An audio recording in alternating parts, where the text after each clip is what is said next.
I realized after looking back at that YouTube video how bad the resolution was when I uploaded that.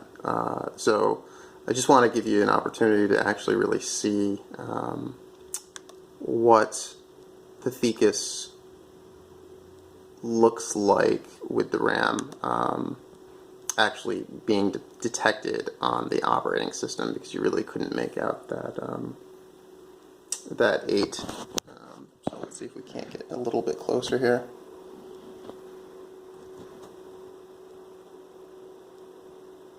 So hopefully you can see that this is